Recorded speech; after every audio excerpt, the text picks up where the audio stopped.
বহুরূপী পিশাচটা আরিফের কথা শুনে একটু থমকে গেল। সে ভাবল, মানুষটা কি এতই বোকা যে নিজের চোখের সামনে পিশাচ দেখেও বিশ্বাস করছে না? শয়তানরা খুব অহংকারী হয়, তারা মানুষের এই বোকামিকে সুযোগ হিসেবে নেয়। কি বিতেন ভাই, আমি ঠিক কইছি না? তুমি আসল, আর বাইরে যেটা আছে সেইটা ধামচোর। হ আরিফ ভাই, আপনি ঠিকই বলছেন। আমি আসল বিতেন, বাইরে এটা শয়তান। তাইলে এক কাজ করেন বিতেন ভাই, আপনি গিয়া দরজার ঠিক মাঝখানে দাঁড়ান, আমি খিলটা খুইলা দিমু। দরজা খোলার লগে লগে আপনি ওই বাইরের ভুট্টার টুটি চাইপা ধরবেন, পারবেন না? পিশাচটা মনে মনে হাসল। সে ভাবল, এ তো দারুণ সুযোগ। দরজার সামনে দাঁড়ালে দরজা খোলার সাথে সাথে সে বাইরের চৌকিদারকে আগে শেষ করবে, তারপর ঘরের ভেতরের দুজনকে। দিতাছি, দরজাটা খুলেন।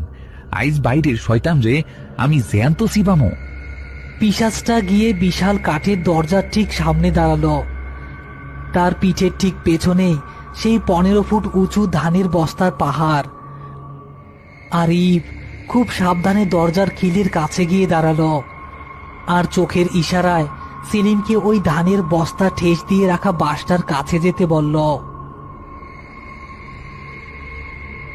সেলিম, আমি 3 পর্যন্ত গুনলে তুই ওই বাসটা ধইরা তোর সর্বশক্তি দিয়ে টান মারবি, পারবি না?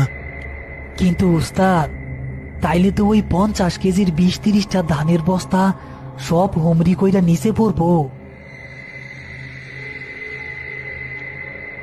হ, ঠিক ওর মাথার উপরে পড়ব।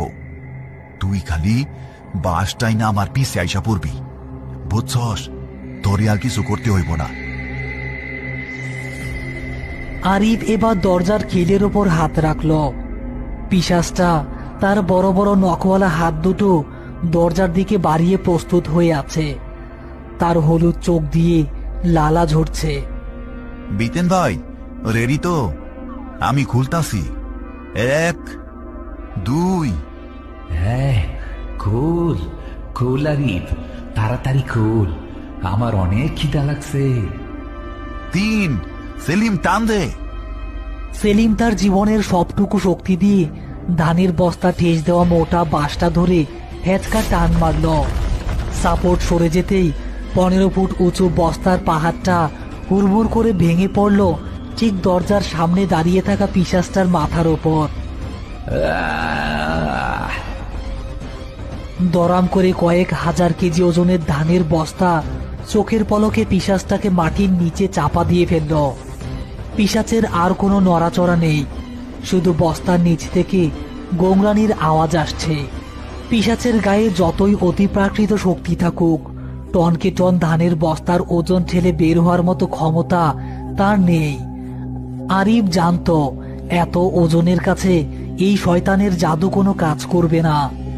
বস্তাগুলো পিশাচের ওপর পড়ার সাথে সাথেই আরিফ চোখের পলকে দরজার খিলটা টান দিয়ে খুলে ফেলল। দরজা খুলতেই বাইরের আসল বিতেন চৌকিদার হুড়মুড় করে ঘরের ভেতর ছিটকে পড়ল।